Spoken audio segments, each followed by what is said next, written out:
Hey, beautiful soul. Welcome to The Cosmic Catch-Up. I'm Corri. And I'm Dana.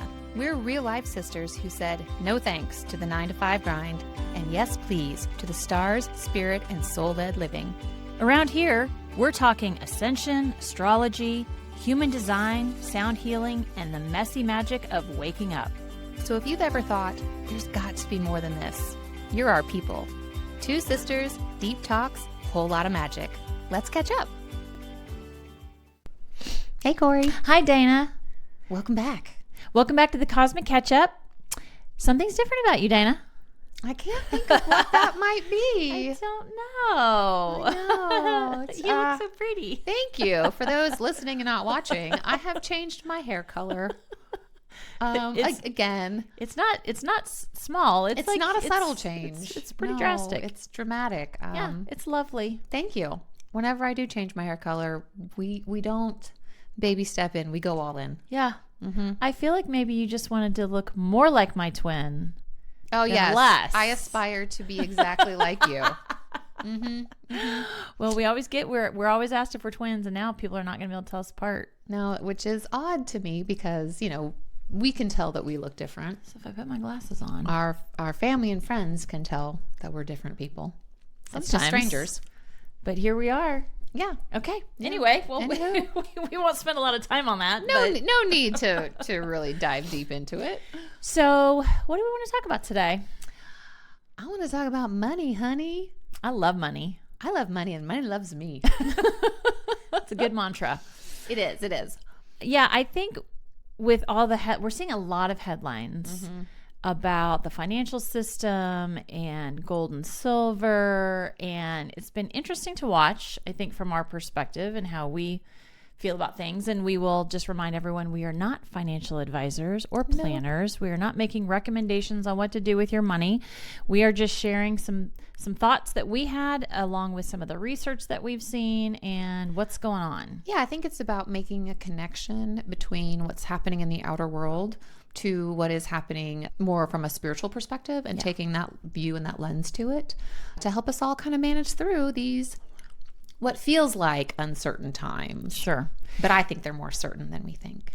I think a lot of people, money has been the driver of fear, insecurity, lack, and money is just energy. You're right. It's just a frequency. It's just an energy like anything else. And it's not good or bad. It's really in our intention behind it and how we use it and how we treat it. So yeah, this will be a fun conversation. Yeah. And money, I mean, that's all we've ever known, right? Is a way of currency of exchange. And I think what we're seeing today is what we would say the start of a collapse or crumbling. It's been crumbling for quite some time. Yeah. But the collapse is happening.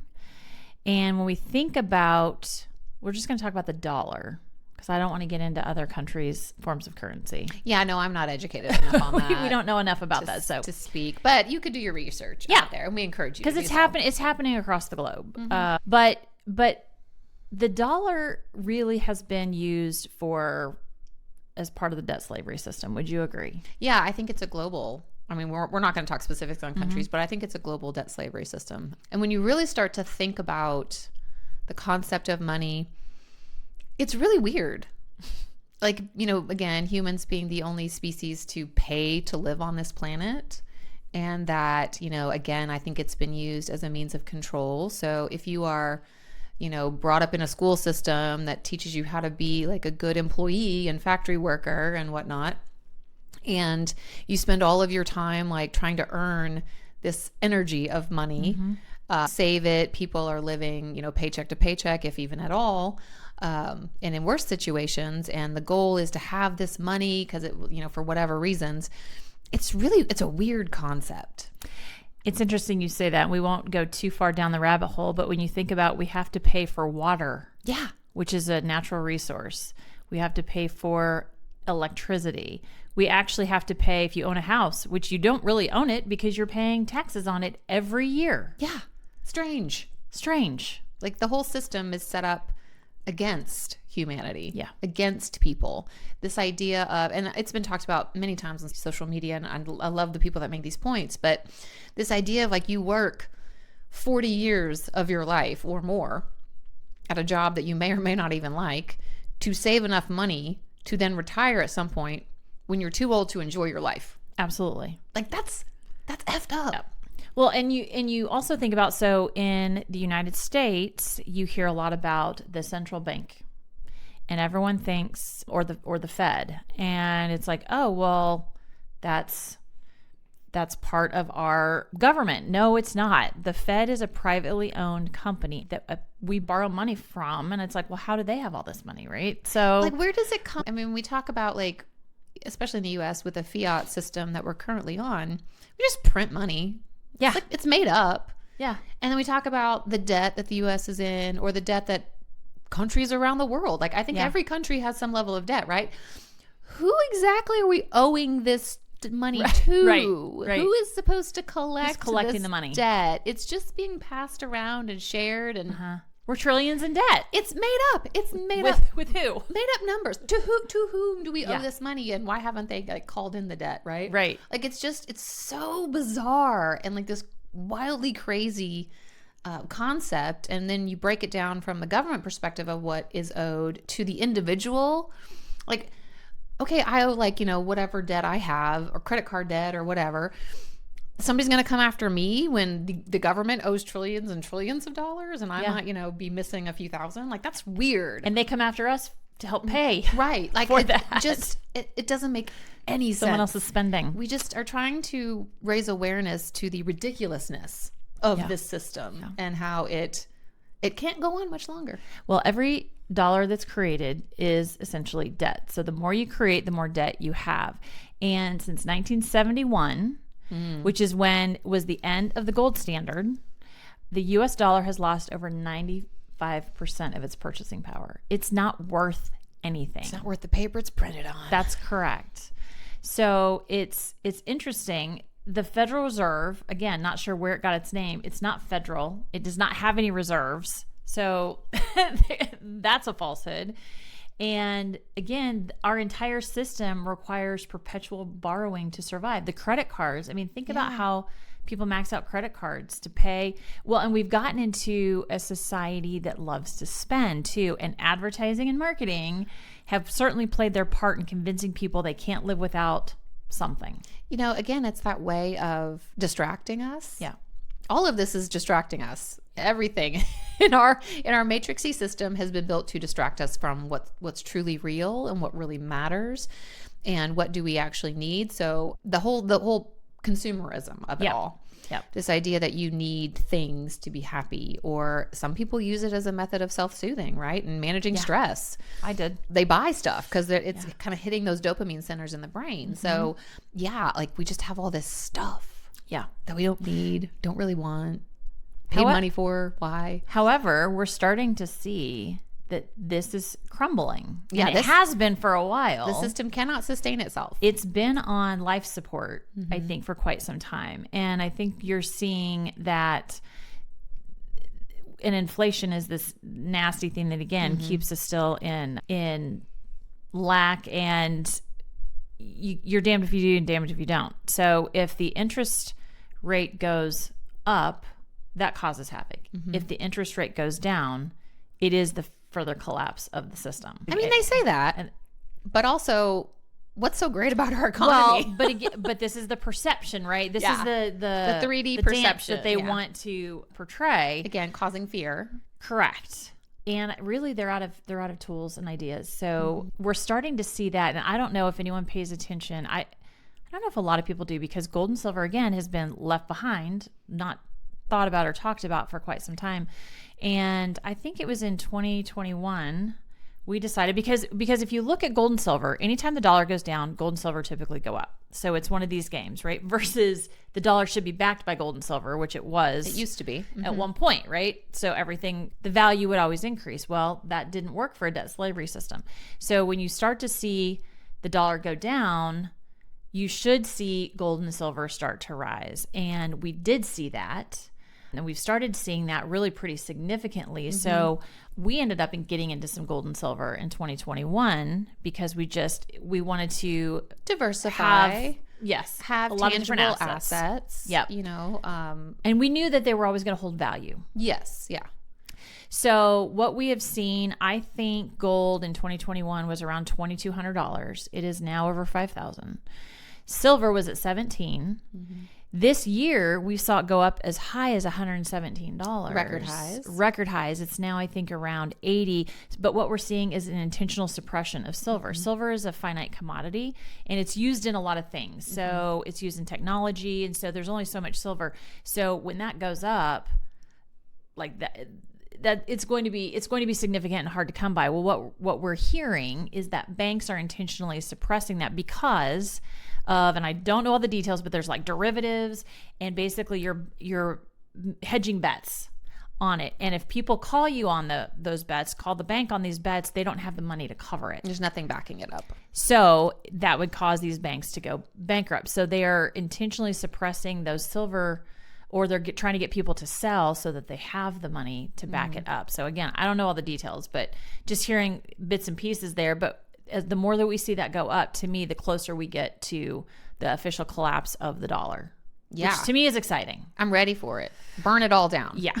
Yeah. I'm in favor of like a whole new system. And I do think we're also going to get to a point where the dollar is backed by gold and silver, or all precious metals, tangible basically. assets in some way, whether it's, So we had bank failures in 23 and 24. We had the massive bank and mortgage crisis in 2008. So you're starting to see these cycles. And these all play into the astrology of it, right? So Pluto entered Capricorn in 2008, 2009, when we had that financial crisis and the mortgage crisis, housing bubble burst. And Capricorn represents the structures of our society from a more global perspective. So Pluto comes in to destroy in order to rebuild. So anything that is not serving humanity for its greatest and highest good is meant to crumble and leave at this time. So we usually feel, because Pluto moves very slowly, we usually feel its biggest impacts when it enters a sign and leaves a sign. So 2008, 2009, it entered Capricorn. 2023, 2024, it was leaving Capricorn.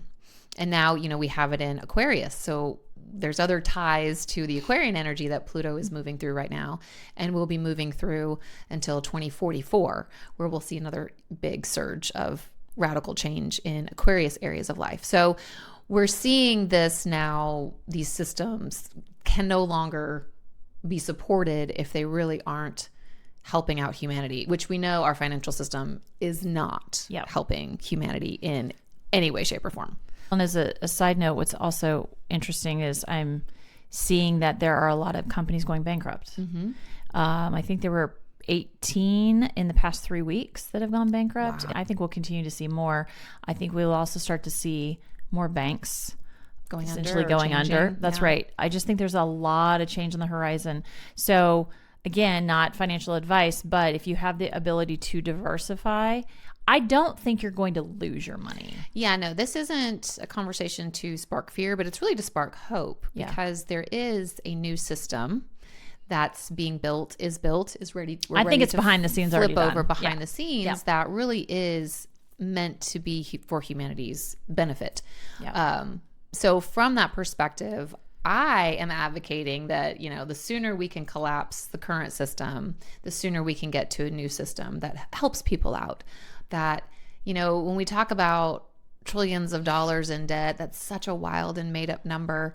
What that says to me, it doesn't spark fear of like, oh my God, we'll never pay this off. How terrible is this? To me, it says, oh, well, there's plenty of money. There's plenty of money in the universe. There's plenty of abundance. This is a made up number. So, it doesn't even matter. So that to me, again, just kind of shows to the ridiculousness of a debt system, and to say that, oh, there's plenty for everyone. Elon Musk has been dropping a lot of blatant hints about shifting to this high income, that universal income that everyone's going to have. We're not going to leave anyone behind. So I think there's a lot of changes on the horizon. Yeah. So to your point, this idea of like whatever you have, you will have just in a new form. Yeah. So not to be worried about stock market crashes or fluctuations in crypto or any of these other kind of non-tangibles, to the point where like, okay, it's fine. Like you're going to have that. And I believe more. Yeah. I do believe, is my personal opinion, that the stock market is rigged.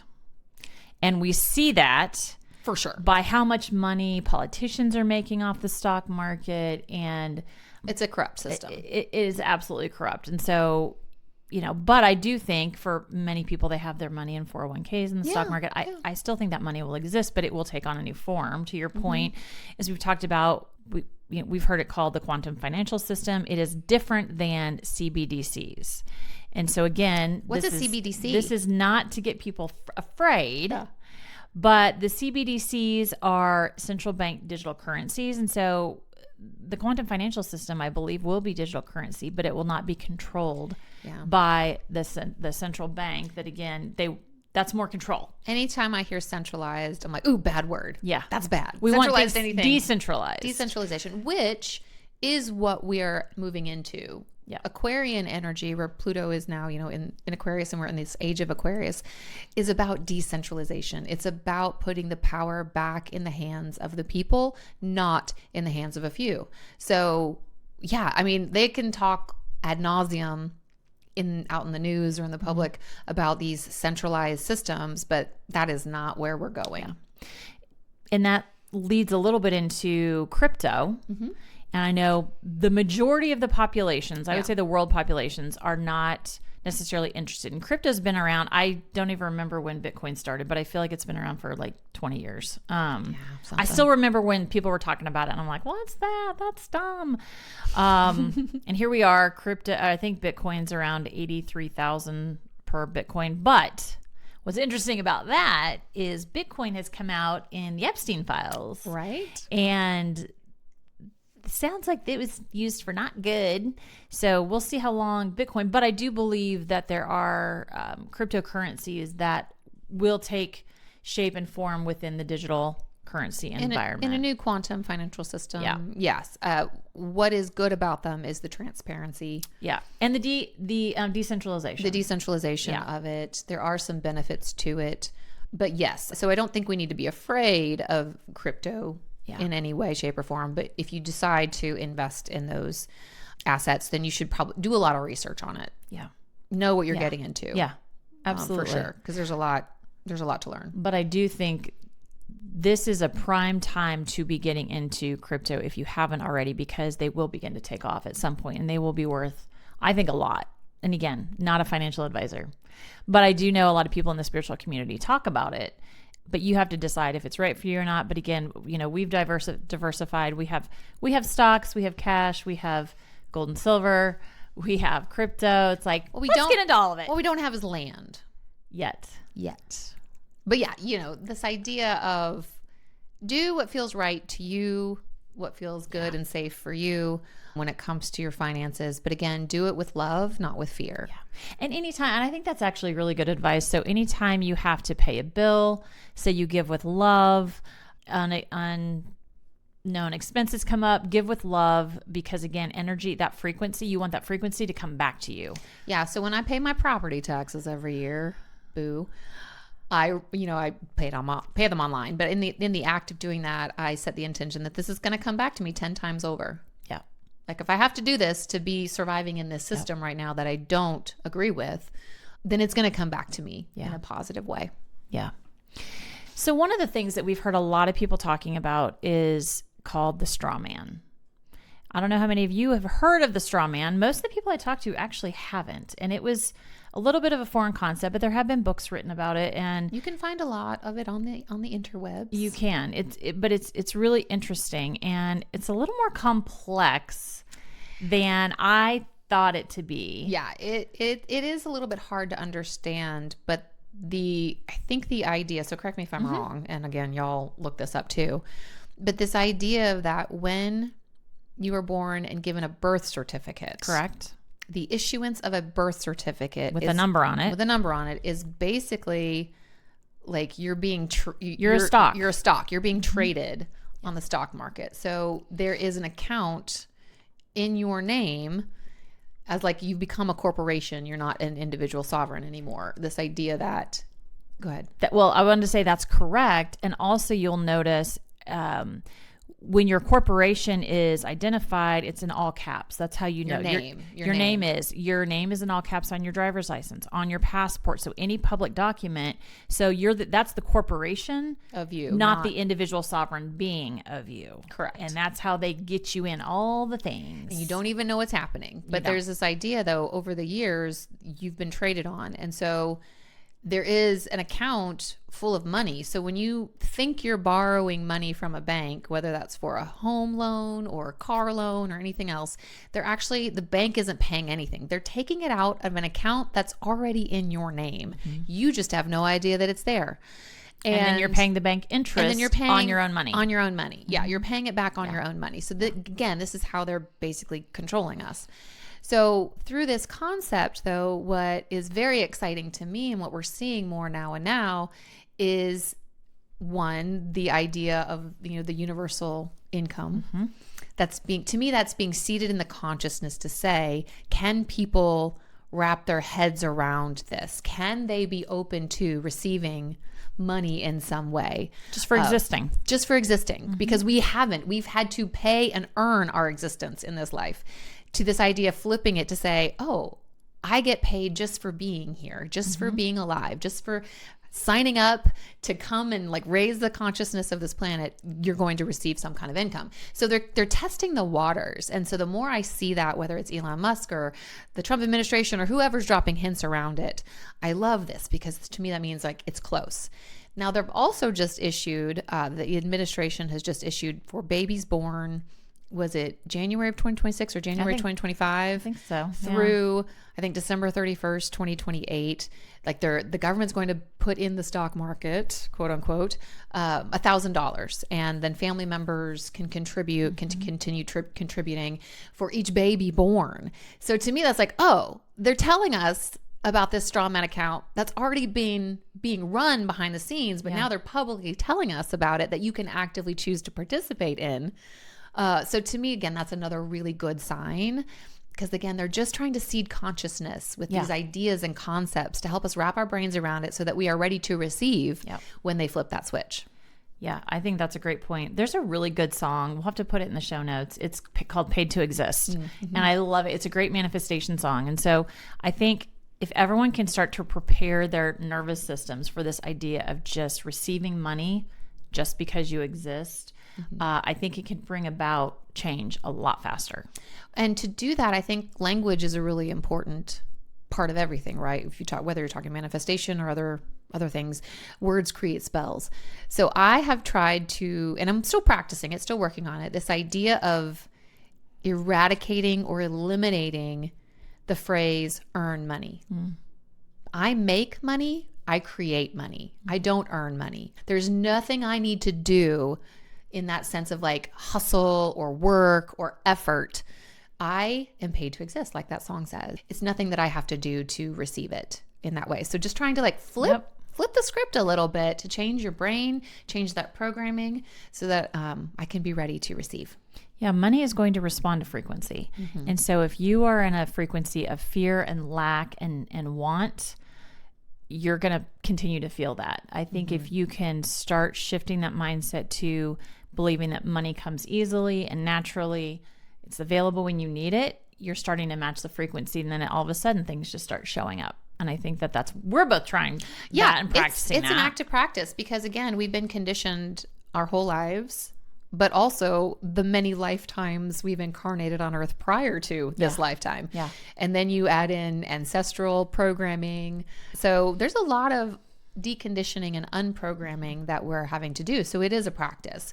But this idea, I like the concept that Bashar talks about, that abundance is really having exactly what you need when you need it. It's not excess. It's not excess necessarily. It's when I need it, I have it kind of thing. And that if we can shift into that, and I come back to my present day, if my brain starts thinking too far in the future, that's when the panic and the anxiety sets in. But if I can bring it back into the present moment and say, what do I need today? And do I have what I need today? The answer is always yes. I'm always taken care of. And there has been no point in my lifetime that has ever been there. I've ever had a situation that disproves that for me. Personally. So from that perspective, it's just reminding myself back into that in the moments that the brain starts to spin out. And if you are someone who loves to just spend money, like I did, we would spend a lot when we were working because it was, to your point, it was a dopamine hit. You might start to question before you buy the thing. Ask yourself, do you really want the thing? Do you need the thing? Is it that important? Because again, society has conditioned to push us into things. I mean, I'm going through my house right now. I'm going to get ready for a garage sale. And I'm just like, why did I buy that? You know, you start to find things. You're like, this is dumb. I wonder why she buys stuff too. I mean, it felt good at the time. You don't so much anymore. I don't anymore. But at the time thinking, and I also, I think from previous lives, had this idea of scarcity, not enough. And so I would buy multiple things of the same thing, right? Oh, just in case I need it. Or it's on sale, so I should get lots of things. And so I do think that there were situations in past lives. And so part of that is also working on your feelings of money and scarcity and what that looks like, especially before we start to outwardly see that transition. Yeah. You want to clear up any inherited, any past lifetimes, any negative beliefs. And there are actually a ton of coaches online. They talk about tapping and doing manifestations, and a lot of money coaches if you're interested in looking at that. Yeah, there's meditations, all of that to clear any blocks. Yeah. So there's a lot of things we can do to help prep our nervous system. I think one thing that I have enjoyed doing and would recommend as we get used to this, like if you didn't have to work because you had enough money for everything you needed, how would you spend your time? What would you do? What do you find fulfilling? What do you find fun? I mean, I know there's a lot of fear around this idea that AI is taking over so many jobs, but to me, I'm like, great. Yeah. That means humanity will have time for fun and enjoyment and creation, because that is truly, our soul group is meant to create. It is meant to create things. We are little sparks of the divine. So we have God's source in us to create. And because we've been so trapped in a system and a hamster wheel that keeps you distracted and working really hard and keeps you exhausted, there is no time for your creation. And if you're one of those that says, oh, that'll never happen. Well, guess what? It will never happen. It'll never happen to you. And really, we create our own reality. Mm-hmm. And so we're trying to create a reality where we have plenty of money and we get to do the things that we want to do, and we do get to create. And I mean, we could go down the rabbit holes of what school systems have done, right? They've taken away the creativity or any activities that allow children to be creative because they want to stomp out that creativity fire that's within all of us. And honestly, it's can be tough to get back. And so do something that you enjoy that brings back that creativity and that spark. And I think you'll start to see just little baby shifts in your reality. Yeah. And if you're like me and you don't know what to do or where to begin, start small. I started with things like little crafts, you know, children's crafts, quite frankly. I am not an artist, but I can do a paint by numbers. Yeah. And even if it turns out like crap, I spent some time creating. So you can do those little things. And they can be free. They can, you know, not be free, whatever. Baking, gardening, all of those things are creative acts. Even just imagining and writing, just journaling can be creative. So from that perspective, it's like getting in touch with that inner child, what was fun for you, because we do collectively, I mean, I want us all to be doing this, quite frankly, so we can shift the system a lot faster. This idea of like, okay, like what's fun? I have more than I need. You know, how would I spend my time? Even if, you know, you're at a job and you still have to go do those things right now, get prepared. Like, what would you want to do if you didn't have to do the things you have to do? And sometimes people work at jobs they absolutely love, and you can keep doing that. There's nothing that says you won't be able to keep doing those things, but it just won't be so driven from a place of lack, scarcity, perspective. Survival. It won't be from survival. Yeah. Like, what would it look like if the world was thriving instead of surviving? And again, you're going to see a lot of stuff in the news that's probably very scary. But if you look at the astrology would say it's quite the opposite. And again, they want to keep you in low vibration. So try not to pay too much attention to the negative, but catch the little nuggets, like Dana had mentioned, with things that are coming. Or if you start to see, oh, the dollar's in dire straits, well, good. It's a good sign. That's a good sign, because I really do truly believe that the quantum financial system is already set up. We've heard from different groups that they've asked different banks and they're like, yes, it's coming. I don't know if that's true or not, but it's still seeding into the consciousness that it is upon us. And that's what we ultimately want to get to, because again, it's going to take the control away from the powers that were and allows us to be sovereign and free. And that's the goal. 100%. I think, and this is not to spark fear, but from the astrology, in April of this year, April 26th, we have Uranus moving back into Gemini, where it will stay for the next 7-ish years. We had a little taste of that, Uranus in Gemini, back in 2025, but this year it moves fully into that sign. And so for the past, since 2018, Uranus, the planet of disruption, volatility, sudden change, has been in the sign of Taurus, which is a fixed sign. Taurus is connected to our financial systems. We've seen volatility, right? We've seen a lot of that volatility. And so with that, despite how well they say markets are doing right now, again, this is just the stock market. We're not talking about anything else. I should say the news isn't talking about anything else. But this idea that as Uranus leaves, and it's in its final, right now, it's in its final degrees, all the way up through April 26th, expect volatility and change in the financial systems. There is, again, Uranus is there to disrupt in order to move us forward in positive ways. So I would not be surprised if there's some kind of collapse that happens. And something else that we've heard from a lot of different people in the community, and so I say this so you're prepared and not afraid, but there've been talks for many, many years about blackouts, or let's say the systems go down and you can't access your money. Temporary. It's all going to be temporary.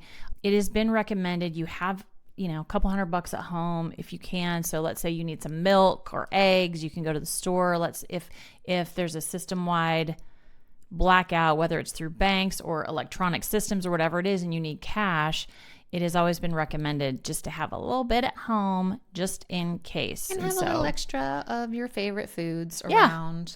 Don't stockpile or hoard.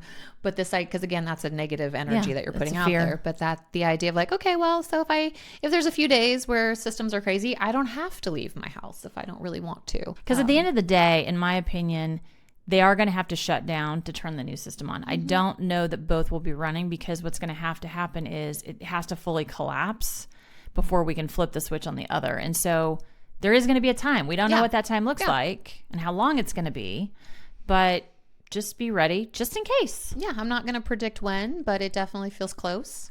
And close is subjective, because we've been waiting for years for this.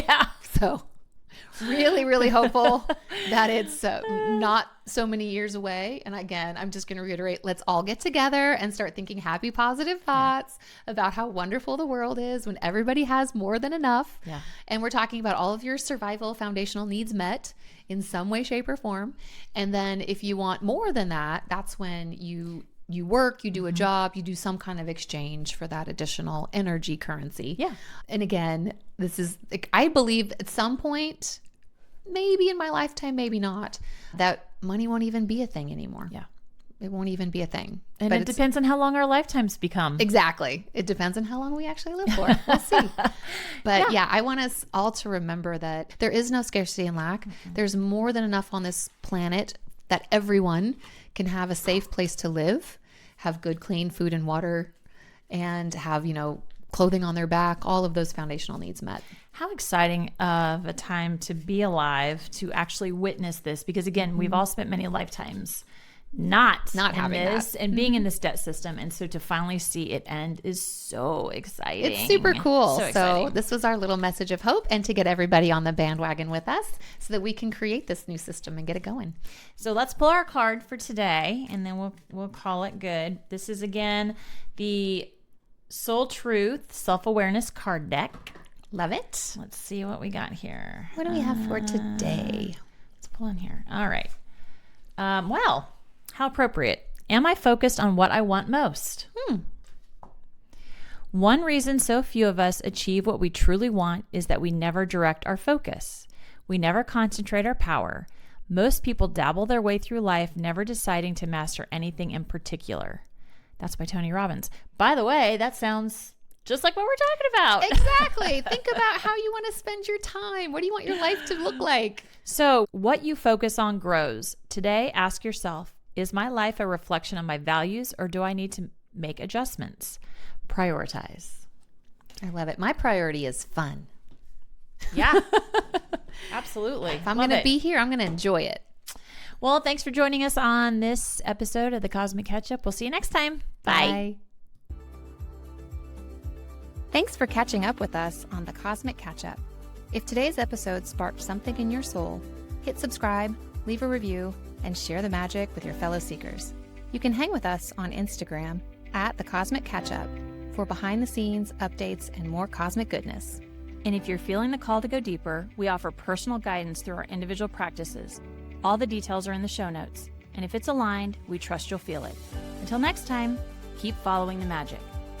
The content we share reflects our personal experiences, insights, and opinions. We're not medical, legal, or financial professionals, and we encourage you to always do your own research, trust your intuition, and seek guidance from qualified experts when needed. Take what resonates and leave the rest. This journey is yours to explore.